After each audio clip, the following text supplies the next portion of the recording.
Hello दोस्तों, कैसे हो आप। आशा रखती हूँ सभी स्वस्थ होंगे, मस्त होंगे और अपनी पढ़ाई में व्यस्त होंगे। दोस्तों, मैं डॉक्टर वेदकला यादव आप सभी का तहे दिल से अभिनंदन करती हूँ अपने प्यारे से लर्निंग प्लेटफॉर्म टीचर्स गोल पर। दोस्तों, हमारी ये क्लासेज रेगुलर चल रही हैं और इसमें हम हिंदी साहित्य में भी प्रमुख रचना और रचनाकार का टॉपिक लेकर चले हैं। इससे पहले 2 क्लास हमारी हो चुकी हैं आदिकाल से संबंधित। आज ये तीसरी क्लास है आदिकालीन कवि एवं उनकी रचनाएं। आपने अगर 2 क्लास पीछे नहीं देखे हैं तो अवश्य उनको भी देख लीजिएगा, क्योंकि ये इस प्रकार के लॉजिक से करवाए जाते हैं कि यदि आपने 2 बार क्लास को सुन लिया तो कभी भी आपका क्वेश्चन गलत नहीं होगा कि किस रचना के रचनाकार कौन हैं। और यदि जानकारी अच्छी लगती है तो साथ साथ क्लास को शेयर करते रहिएगा और लाइक भी कर दीजिएगा। जैसा दिख रहा है कि आदिकालीन कवि एवं उनकी रचनाएं भाग 2 नहीं, ये कितनी है, भाग 3 है। 2 क्लास पहले इससे हो चुकी हैं। ये अपनी एप्लीकेशन है मेक करियर, इस पे भी अनेक कोर्स हैं, उनका भी आप लाभ ले सकते हो।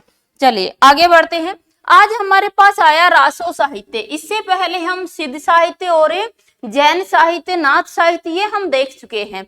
आज हम लेकर आए रासो साहित्य के कवि एवं उनकी रचनाएं। दोस्तों, लास्ट तक बने रहिएगा, आपको ये कवि चुटकियों में याद होंगे।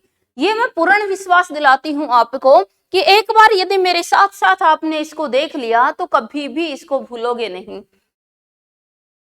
सबसे पहले हमारे पास आए नरपति नाल है। कवि का नाम क्या है? नरपति नाल है। इनकी रचना क्या है? बिसल देव रासो। इनकी क्या क्या विशेषताएं हैं बिसल देव रासो की, परमाल रासो की? ये किस प्रकार के काव्य हैं? आचार्य रामचंद्र शुक्ल ने इनको कहाँ पर माना है? कौन से इनमें से किस ग्रंथ को जो है वो मात्र प्रतिलिपि कहा गया है? ये सभी क्वेश्चन हम डिटेल क्लास में करेंगे। यहाँ केवल हम देखने जा रहे हैं कवि और उनकी रचनाएं, रचनाकार और उनकी रचनाएं। तो सबसे पहले आया नरपति नाल है। दोस्तों, अगर नरपति नाल है की बात करते हैं तो रचना है इनकी बिसल देव रासो। अब बिसल देव रासो को बिसल बना लीजिएगा। जो बिसल है ना, इसको बिसल बना लो यहाँ से।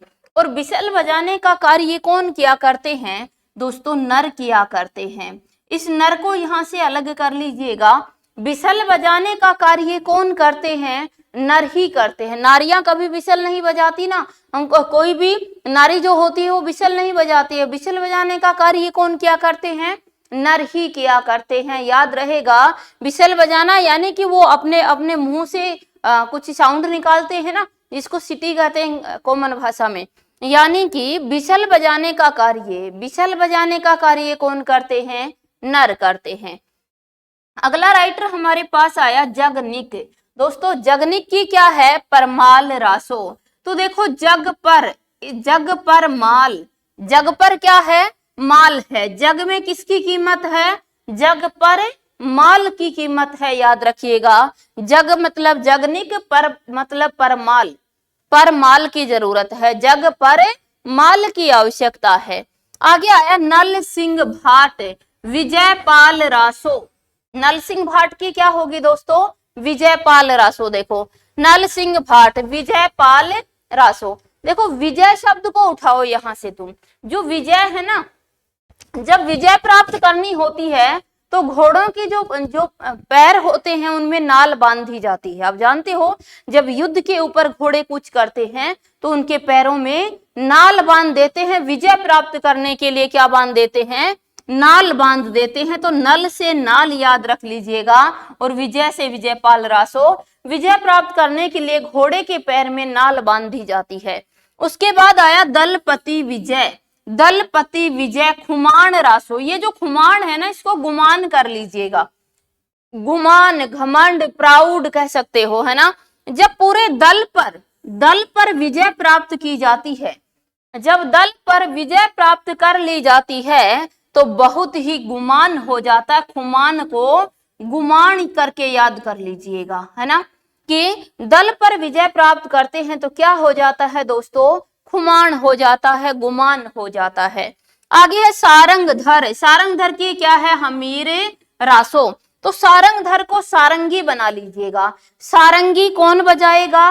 हम ही बजाएंगे, हमीर रासो, हम ही। सारंगी कौन बजाएगा? हम ही बजाएगा, यानी कि सारंग धर की क्या होगी? हमीर रासो। आगे है चंद बरदाई। चंद बरदाई की कौन सी होगी? ये रह नहीं आता है। चंद बरदाई की रचना कौन सी है? पृथ्वीराज रासो। सभी जानते हो कि चंद बरदाई की रचना कौन सी है? इसमें पृथ्वीराज रासो है। तो ये हो गई रासो साहित्य की कुछ रचनाएं। पुनः एक बार देख लो, नरपति नाल है। नर क्या बजाते हैं? बिसल बजाने का कार्य करते हैं। जग पर माल की आवश्यकता होती है। विजय प्राप्त करने के लिए घोड़े के पैर में नाल बांध दिया जाता है। दल पर अगर विजय प्राप्त कर लेते हैं तो हमें पूरे दल पर, है ना, पूरे दल पर ही अगर विजय प्राप्त कर लेते तो हमें क्या हो जाता है? गुमान हो जाता है। फिर है सारंग धर। सारंगी कौन बजाएगा? हम ही बजाएंगे, हम ही। सारंगी हम ही बजाएंगे, यानी हमीर रासो की हो जाएगी। फिर है चंदवरदाई, और चंदवरदाई का तो सभी जानते ही हो। चंदवरदाई का कौन सा है? पृथ्वीराज रासो। उसके बाद देखो, उसके बाद आया हमारे पास लौकिक साहित्य। और लौकिक साहित्य में कौन आ गए? सबसे पहले कवि आ गए हमारे पास क्या? अमीर खुसरो। लौकिक साहित्य में कौन आए? अमीर खुसरो आ गए। तो अमीर खुसरो में देखो, अमीर खुसरो जो है, इसके ग्रंथ, सब पहला ग्रंथ है इनका खालिक बारी। कौन सा है? खालिक बारी। दूसरा है दो सुखने, तीसरा पहेलियां, चौथा मुकरियां, पांचवा निस्बत, और छठा है गजल और गीत। ये मुख्य रूप से ये रचनाएं इनकी बार बार परीक्षाओं में पूछी जाती हैं। किसकी? अमीर खुसरो की। आप सभी जानते हो कि अमीर खुसरो ने अपने आप को तोतिए हिंद कहा था, हिंदी का तोता कहा था। और अमीर खुसरो ही वह पहला व्यक्ति है जिसने हिंदी, खड़ी बोली हिंदी का प्रयोग सबसे पहले किया था। अब देख लेते हैं कि इनकी खालिक बारी क्या है, दो सुखने क्या होते हैं, पहेलियां क्या होती हैं। पहेलियों में भी अंतरलापिका पहेली क्या होती है, बहिर्लापिका पहेली क्या होती है, बिन बूझ पहेली कहते हैं, बूझ पहेली, ये सभी तो हम डिटेल क्लास में पढ़ेंगे। यहाँ रचनाएं याद कर लेते हैं हम। खुसरो, देखो ये क्या है? अमीर। ये अमीर लोग हैं, और अमीर लोगों के पास जब खाली समय होता है, अमीर लोगों के पास जब खाली समय होता है तो दोनों सुख प्राप्त करने के लिए, पति पत्नी दोनों सुख प्राप्त करने के लिए, जब खाली समय होता है तो दोनों सुख प्राप्त करने के लिए कहीं स्थान पर जाकर बैठ जाते हैं। तो आप जानते हो पुरुषों की आदत होती है, वो पहेलियां बुझाने लगते हैं कि चंद्रमा जैसी तेरी आंखें, है ना, पहेलियां बुझाने लगते हैं। तो जो पत्नी होती है वो मुकर जाती है, कहती है तुझे तो कुछ भी निस्बत नहीं है, कुछ भी निस्बत नहीं है। मुकर जाती है, कहती है कुछ भी निस्बत नहीं है। फिर पतिदेव क्या करते हैं? गजल और गीत गाकर उनको प्रसन्न कर लेते हैं। बस छोटी सी एक स्टोरी सी है ताकि आपको हमेशा याद रह जाए। ये कौन है? अमीर खुसरो। अमीर लोग हैं, इनसे याद कर लीजिएगा। अमीर है, खाली समय के अंदर दोनों सुख प्राप्त करने के लिए बैठ जाते हैं। सुख प्राप्त करने बैठते हैं तो पुरुष पता है जब फ्री होता है, जब खाली होता है तो उसके मस्तिष्क में शरारत सूझती है और वो क्या करने लगता है? पहेलियां बुझाना शुरू कर देता है। जैसे ही पहेलियां बुझाता है तो जो औरत होती है, जो पत्नी होती है, वो मुकर जाती है, रूठ जाती है और निस्बत नहीं आती, मतलब प्रसन्न नहीं होती है। तो फिर पतिदेव क्या करते हैं? गजल और गीत गाकर उन्हें मना लेते हैं। ये थी दोस्तों किसकी? अमीर खुसरो की रचनाएं। उसके बाद हमारे पास आए विद्यापति। विद्यापति की अगर हम बात करते हैं तो विद्यापति ने 3 भाषाओं में रचनाएं की हैं, संस्कृत, अवहट और मैथिली भाषा। संस्कृत भाषा में, अवहट भाषा में और मैथिली भाषा में, 3 भाषाओं में रचनाएं लिखी हैं। किसने? विद्यापति ने। सबसे पहले हम देखते हैं इनकी संस्कृत की रचनाएं। संस्कृत की रचनाएं कौन कौन सी है? पहली है भू परिक्रमा, दूसरी है पुरुष परीक्षा, तीसरी है लिखनावली, चौथी है विभाग सार, पांचवी है शैव सर्वस्व सार। इंपोर्टेंट कर लेना, बार बार पूछी जाती है। फिर दान वाक्यावली, फिर है गंगा वाक्यावली, दुर्गा भक्ति तरंगिनी भी बार बार पूछी जाती है। गया पतलक है, वर्ण कृत्य है, गोरख नाटक है इनका, है ना, और मणि मंजरी है। ये सभी किसकी हैं? संस्कृत भाषा की रचनाएं इनकी हैं। तो देखिए विद्यापति संस्कृत में जब बोलते हैं, विद्यापति संस्कृत के श्लोक बोलते हुए भू परिक्रमा करते हैं, कि कहीं पर जाते हैं तो परिक्रमा लगाते हैं ना, यानी भू परिक्रमा, भूमि की परिक्रमा कर रहे हैं।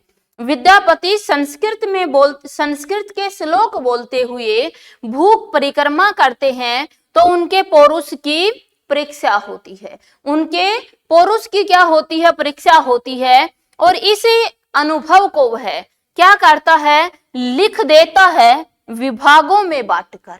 इस अनुभव को विभागों में बांटकर लिख देता है। क्या क्या लिखता है? एक तो कॉलम बनाता है शैव सर्वस्व सार का, यानी शिव का सार लिखता है। दूसरे में दान का सार लिखता है। तीसरे में गंगा का सार लिखता है और चौथे में दुर्गा भक्ति का सार लिख देता है। उन्हें देखिएगा, ये कौन है? विद्यापति। विद्यापति संस्कृत के श्लोक बोलते हुए, मानिए संस्कृत की रचनाएं हैं हमारी, विद्यापति संस्कृत के श्लोक बोलते हुए भू परिक्रमा करते हैं, भूमि की परिक्रमा लगाते हैं।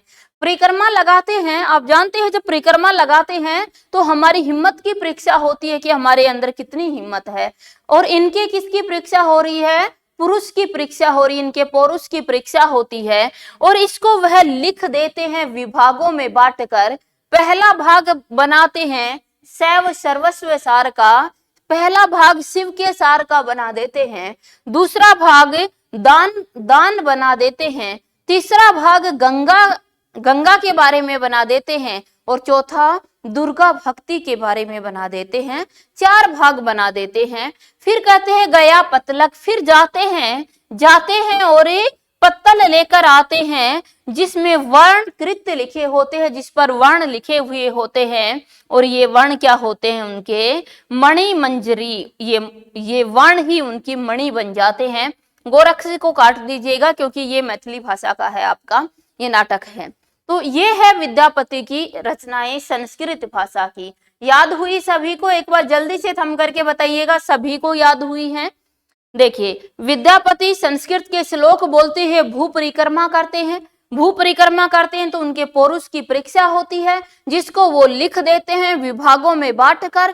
पहला भाग बनाते हैं शैव सर्वस्व सार का, दूसरा भाग बनाते हैं गंगा वाक्यावली का, दान वाक्यावली का, तीसरा बनाते हैं गंगा वाक्यावली का और चौथा बना देते हैं दुर्गा भक्ति का।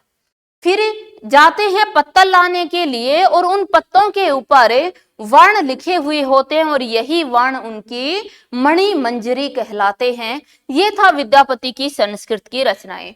आगे आई विद्यापति की अवहट की रचनाएं। अवहट की रचनाएं जानते हो, 2 ही रचना थी, एक कीर्ति लता और एक कीर्ति पताका।